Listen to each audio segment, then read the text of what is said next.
Hi everybody, this is Stephanie from Razzle Dazzle Rabbitry Yarns LLC, and what you're seeing is a video that I'll show you my process for hand carding 100% angora, spinning the angora, and then plying it all the way start to finish for yarn. So this is a video that we'll start out. This is all angora in front of us, 100% Arthur, and we'll literally go through the entire process and I'll show you how I make this yarn, and we'll talk about some tips and some tricks and all the good things that we do.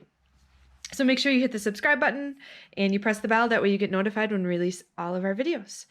So let's get started. You can see that I have my Howard hand carders with me. These are 190 teeth per square inch hand carders. That means that there's a lot of these little metal teeth. And I just got done loading this card. This is all I have left. I measured out an ounce of this angora using my scale previous, and I actually, one of my tips is I measure out 1.02 ounces. So there's 2/100ths of an ounce extra angora in here for just a little bit extra for in case there's a second cut, in case there's something, a couple different things, whatever there might be in the wool, and that'll get me to 1 ounce dried. So you can see some of this. This is a little bit webbed together, not much. The staple length, this is about the shortest staple length out of this. It's a little bit shorter, than my fingers for this. And this has been clipped with a pair of scissors using the razzle dazzle shearing method.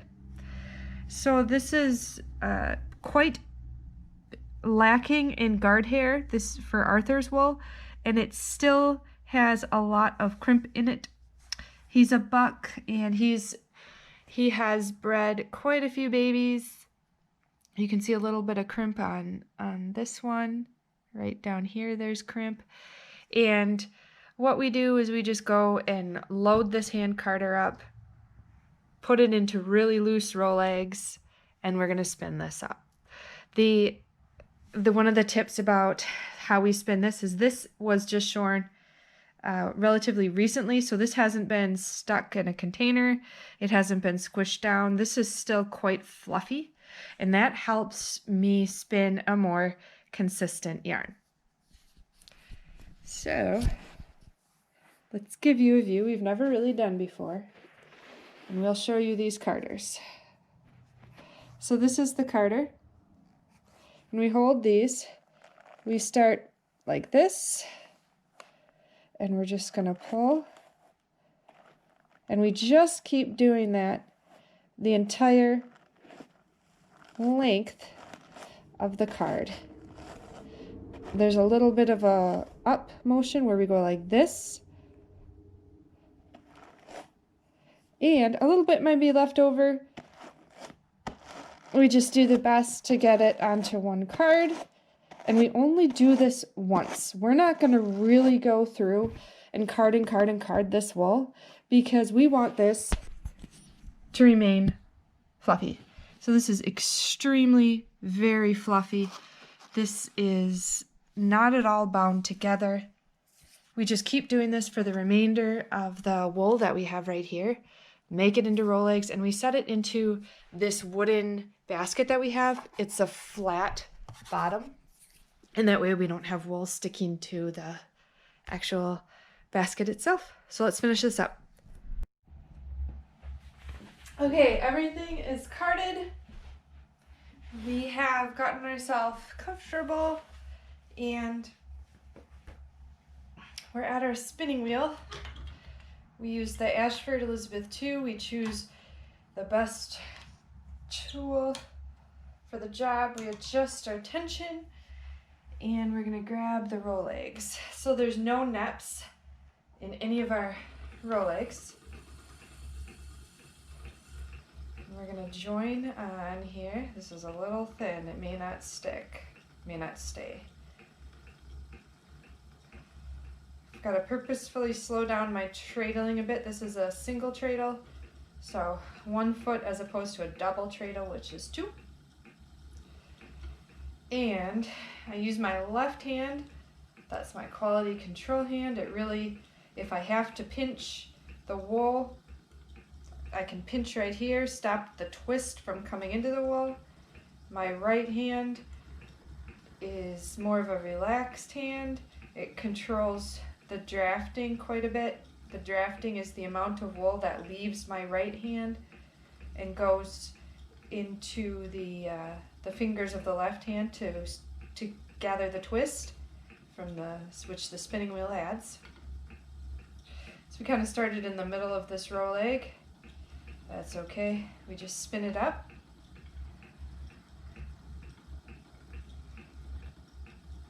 And your posture when you're spinning can be important.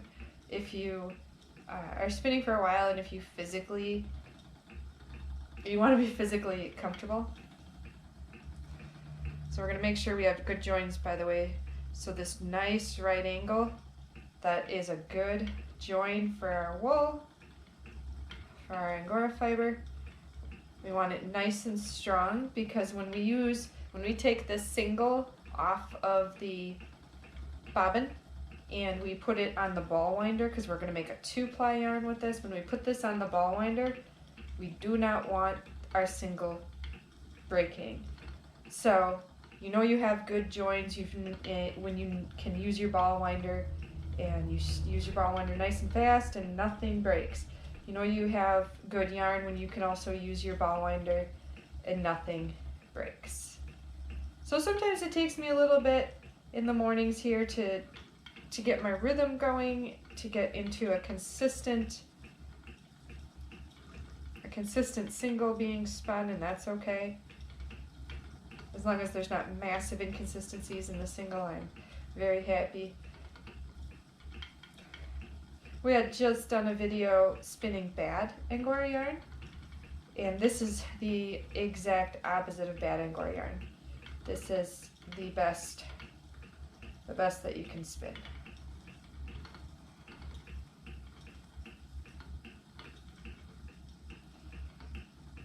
So that's a little bit thicker section. There's a lot when you're spinning yarn to consider, and usually the more you spin, the more it just becomes second nature. You don't have to stop and think, and at first it's kind of difficult when you're spinning yarn to figure out your treadling and your hand movements, and you're trying to figure out the tension, just everything. And the cool thing is the more you spin yarn, the more all of that just completely goes away. And if you're trying to spin consistent traditional yarn, like this thin, consistent traditional yarn, then the more you do it, the better you get at it, and the more it becomes very relaxing and very enjoyable.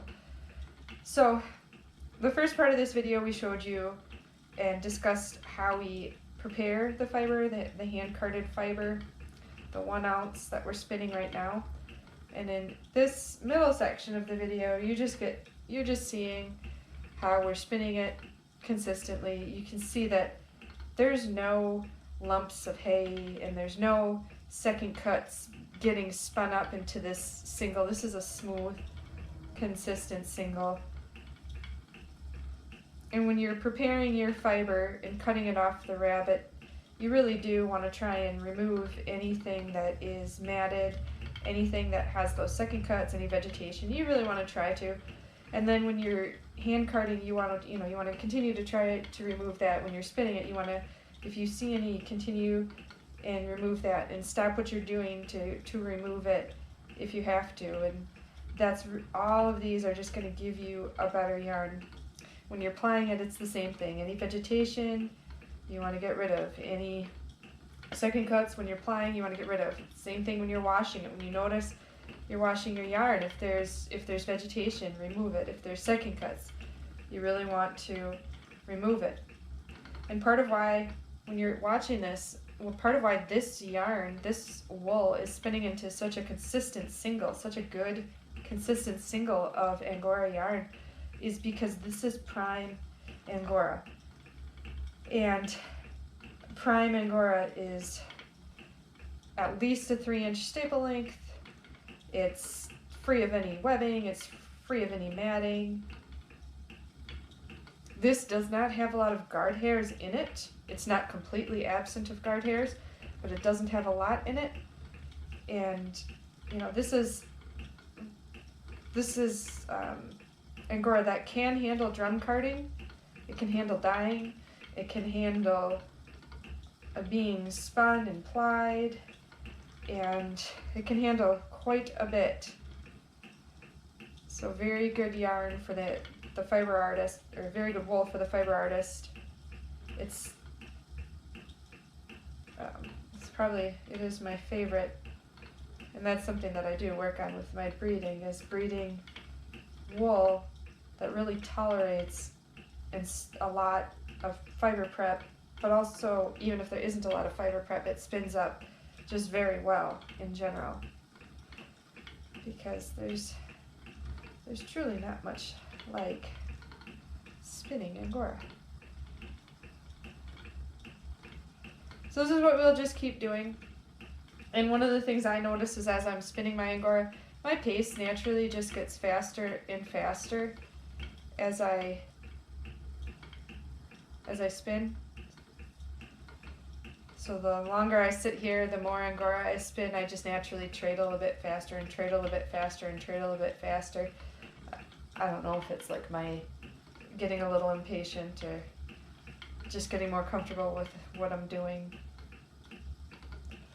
So after we get this, we dropped a section of this row leg too. But after we get this little row leg spun up and the rest of the row legs, then it's time to use our ball winder.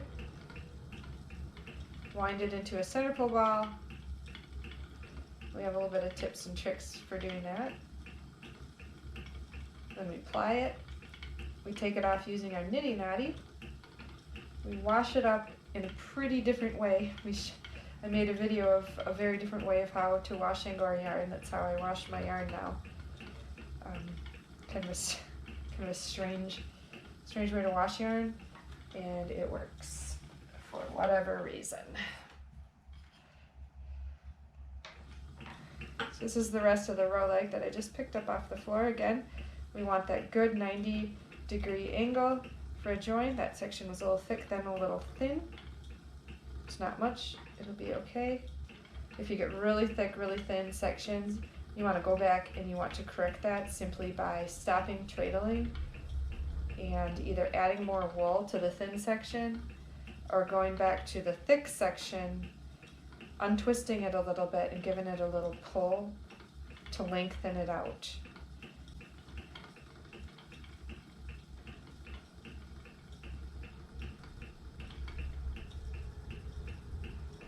When I'm spinning yarn like this as well, I do have a range in mind of how I want to spin it.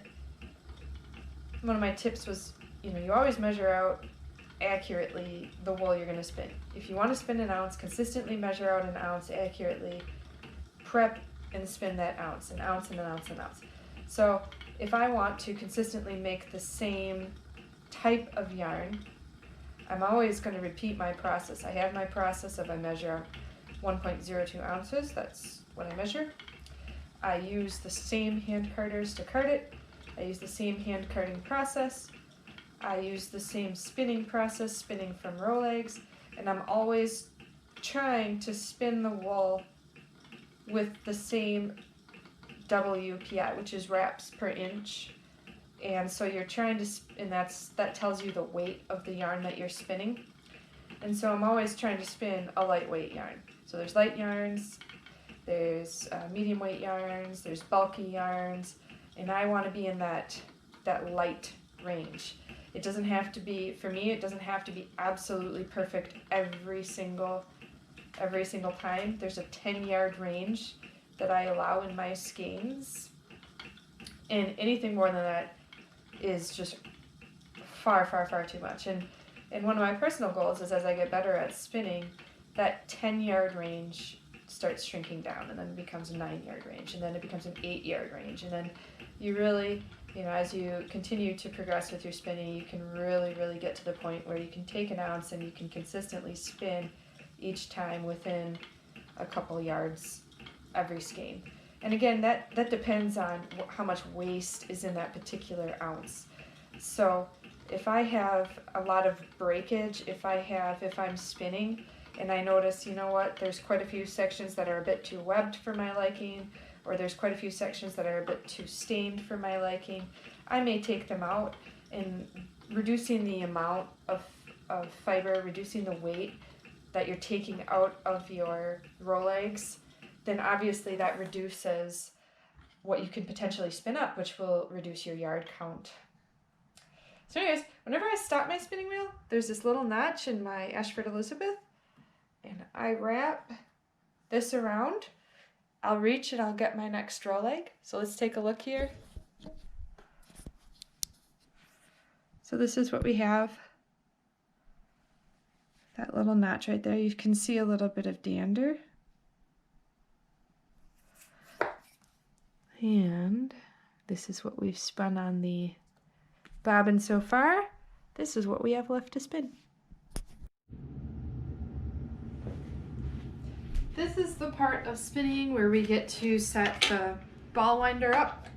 There's a small edge on this chair. We just put it on.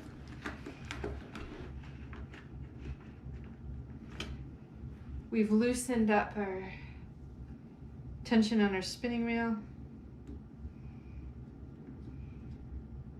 We're going to use a little bit of tape to keep the one end on, because if you lose the end of this, it's not great at all. So we just use our ball winder to remove the single from the bobbin.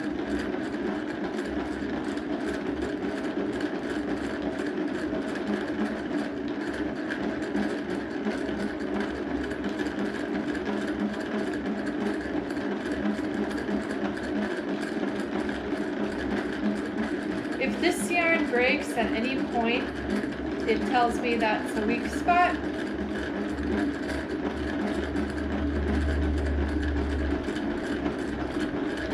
And it was spun weak, and it was a weak join, or it was spun too thin, or whatever the error was. It's just an error in how the single was spun. When you're doing this, you should have an entire single that does not break. Sometimes this gets pretty loud on my wheel as well. And I just let it go.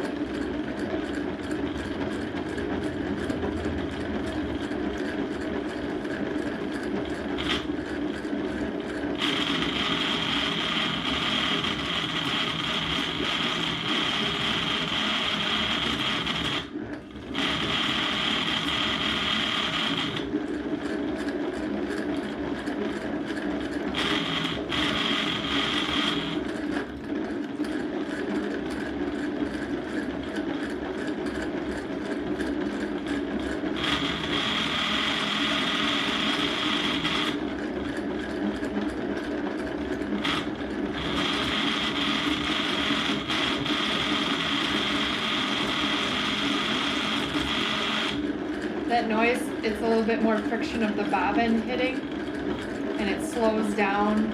It causes more pull on the yarn. That can be a reason why. That can make your single break.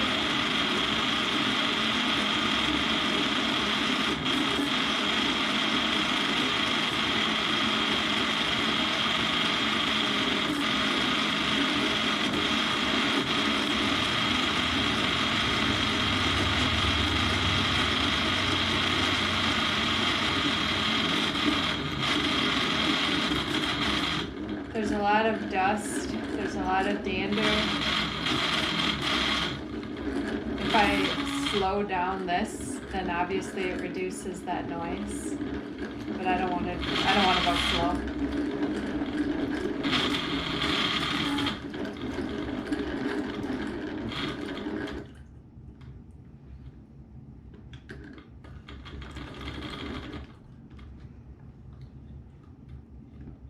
Just let this stay on a particular hook.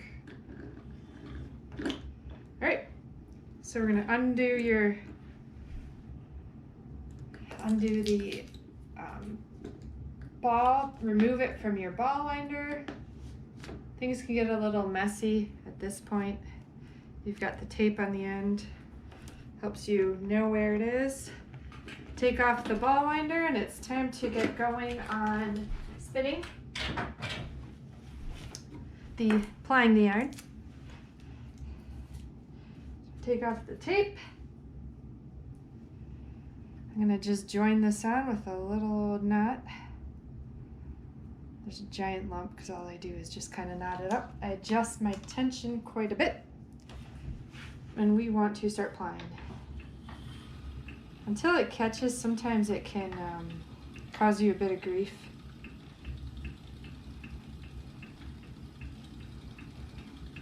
You don't want your single to get knotted up on itself. It can be kind of hard at first. Keeping track of everything. This kind of gets a little stuck every now and then. If you slow down, it makes all this easier. I'm just trying to treadle faster. So, I ply. And this is a great way where you just use your one bobbin. You don't have to change out bobbins on your wheel. You use the ball winder. And you can tell this is a pretty good consistent yarn.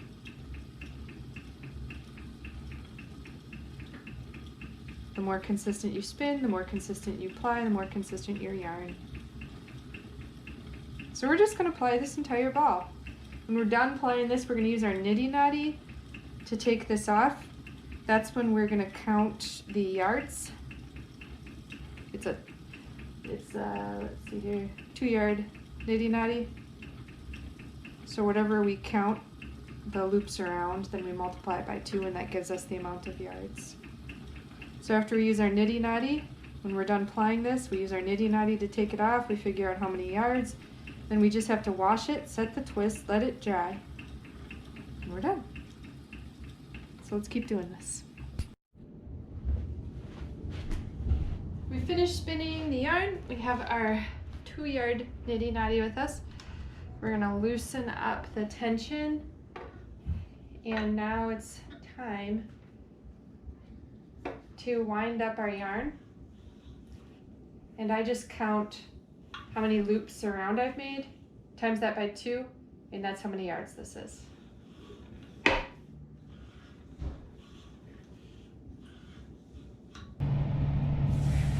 So we're ready to wash the yarn. We're going to get our water turned on, we're going to heat it up. We have bar soap with us.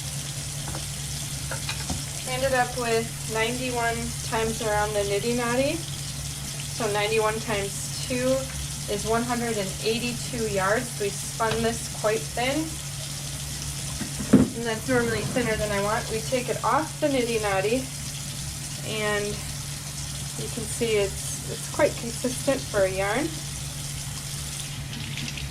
Takes a little bit for the water to heat up. It's still pretty cold, but I can still take the yarn, and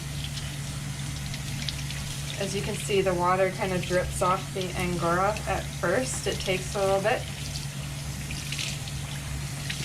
Takes a little bit to soak up some water. Now it's heating up. I'm going to let that water go in there. I take my angora and I hold the bar of soap. I go to one side and then I go to the other side. Same thing. I don't put in too much water. I take this and I kind of just squeeze it, and I'm going to open it back up, put it in the water,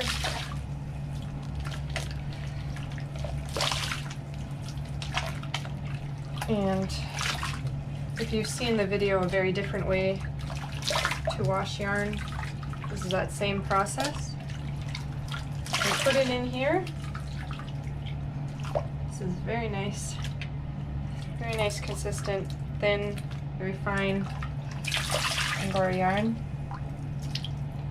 Takes a long time to spin this compared to if you spin it thicker.